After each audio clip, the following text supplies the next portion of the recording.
सतनाम श्री वाहेगुरु जी। सतनाम श्री वाहेगुरु जी। जब गुरु नानक देव जी तमीनाबाद में रहते थे, वहाँ का एक शासक पठान था। पठान शासक का पुत्र बीमार हो गया था। एक दिन उसने मलिक बग्गो से कहा, मेरा बेटा बीमार है और उसको हालत दिन भर बिगड़ती जा रही है। कोई भी दवा काम नहीं कर रही है। तब मालिक ने कहा, महामहिम पवित्र लोगों की प्रार्थना में बहुत शक्ति होती है। यदि कोई संत आकर आपके बेटे के स्वास्थ्य के लिए प्रार्थना करेगा तो वह ठीक हो जाएगा, लेकिन संत के पास चमत्कारी शक्तियां होनी चाहिए। वह सच्चा संत और जो भगवान से प्रेम में डूबा हो। खान ने पूछा, यह चमत्कारी संत कौन है? मुझे कैसे पता चलेगा?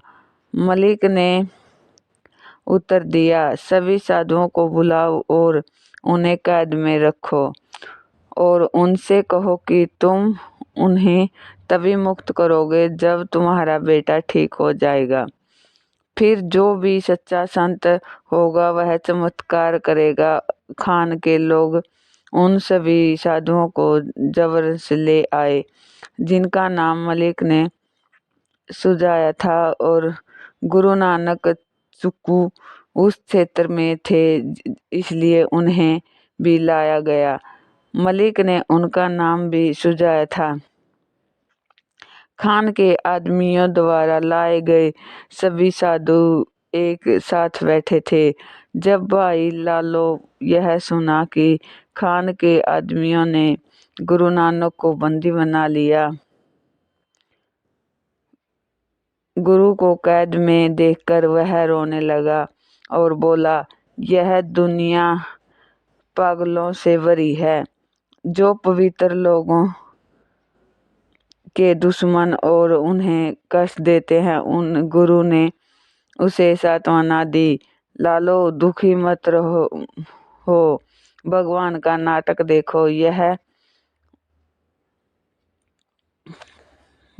उनका चमत्कार है। अब खान आया और बोला, ओ भगवान के बंदो, आप मेरे बेटे को ठीक कर दो। प्रार्थना करे कि वह ठीक हो जाए। सभी साधु चुप रहे, लेकिन गुरु नानक बोले, हे खान, क्या तुमने बबूल के पेड़ पर अंगूर उगते हुए सुना है?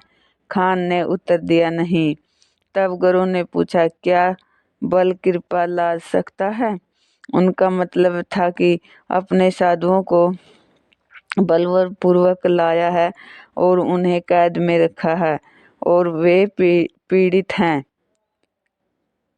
फिर अभी आप अपने बेटे की भलाई की उम्मीद करते हो?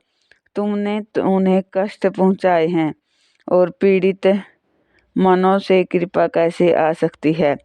जब खान ने यह सुना तो उनके दिल में एहसास हुआ कि यह तपस्वी सही था।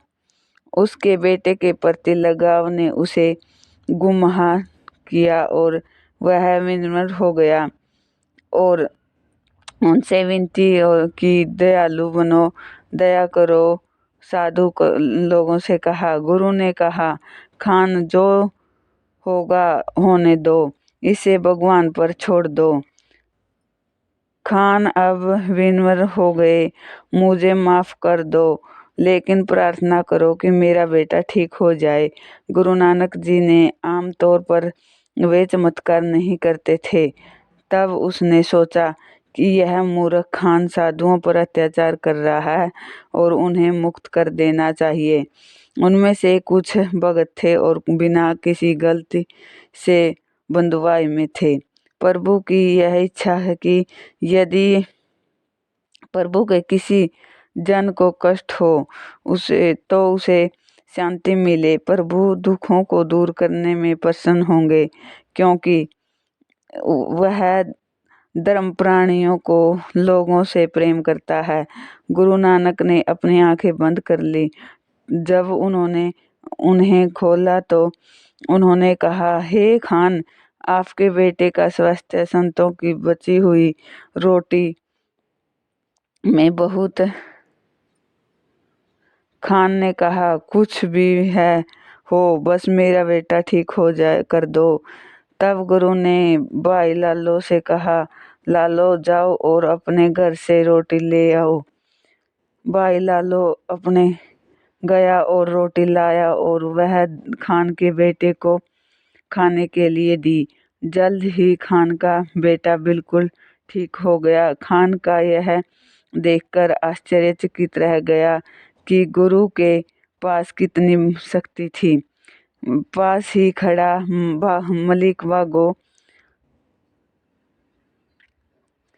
स्तंभ रह गया और डर से कांपने लगा। दरबार में सभी लोग स्तंभ रह गए और यहाँ तक कि बलपूर्वक लाए गए साधु भी आश्चर्यचकित रह गए। अगले दिन मलिक बागो गुरु के पास आया और बोला, मैंने आपका अपमान किया है, क्षमा चाहता हूँ। तब गुरु ने कहा, मेरा अपमान किया है, नानक का अपमान किया है, नानक का अपमान नहीं।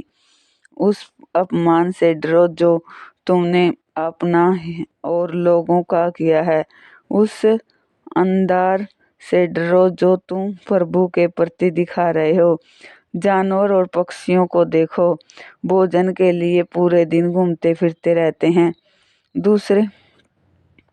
दूसरे शब्दों में यह उनकी कड़ी मेहनत है और वे अपना पेट भरते हैं। वे हमेशा खुश रहते हैं, हमेशा स्वस्थ रहते हैं और स्वतंत्र रूप से उड़ने की आज़ादी में आनंद रहते हैं।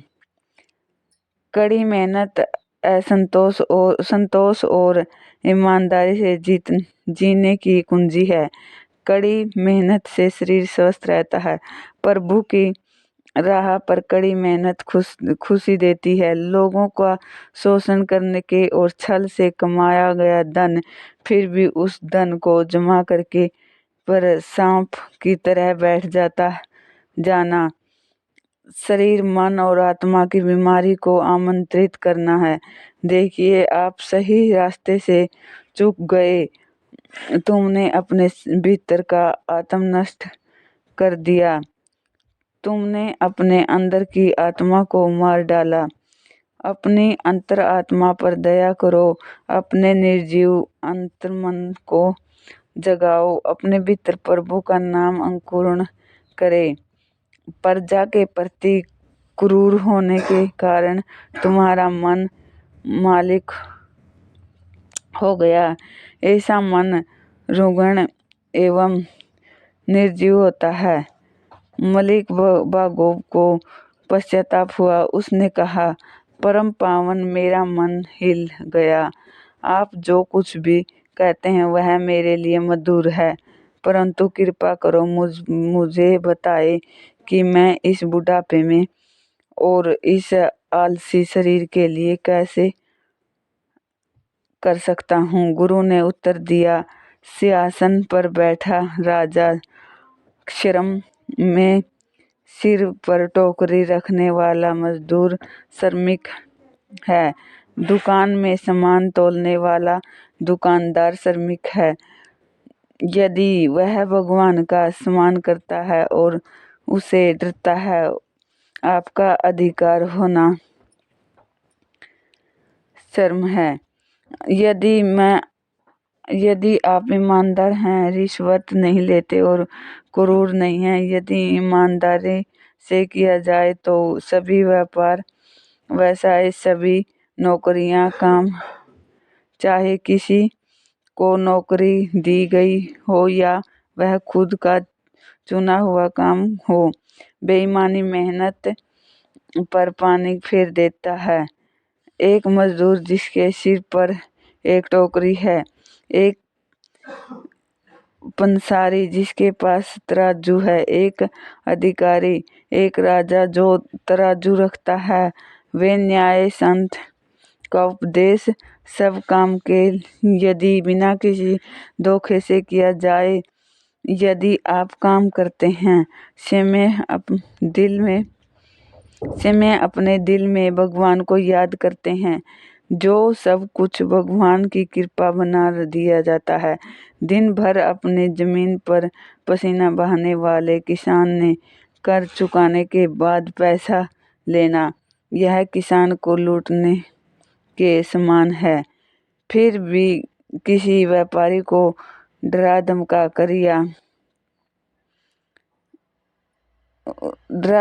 कर उसे पैसा लेना या खून निचोड़ना उसी तरह जैसे खून पसीने के लिए किसी जानवर की गर्दन काटनी, किसी को ईमानदारी मेहनत की कमाई से जबरदस्त पैसा लेना उसका खून चूसना है।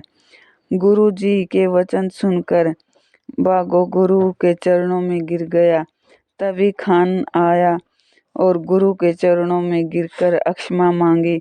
गुरु जी ने कहा, तुम दोनों जाकर साधुओं से क्षमा मांगो, वे साधु ही क्षमा कर देंगे और सम्मान पूर्वक उन्हें मुक्त कर दो। मलिक बागों ने रिश्वत लेकर जो धन एकत्रित किया था उसने बांट दिया और एक धार्मिक तो व्यक्ति बन गया। वह भगवान का नाम जपने लगा और उचित न्याय करने लगा। वह ईमानदार की कमाई से संतुष्ट हो गया। सतनाम श्री वाहिगुरु जी। सतनाम श्री वाहिगुरु जी। गुरु जी शिक्षा देते कि ईमानदारी से ही धन कमाना चाहिए और संतुष्ट रहना चाहिए।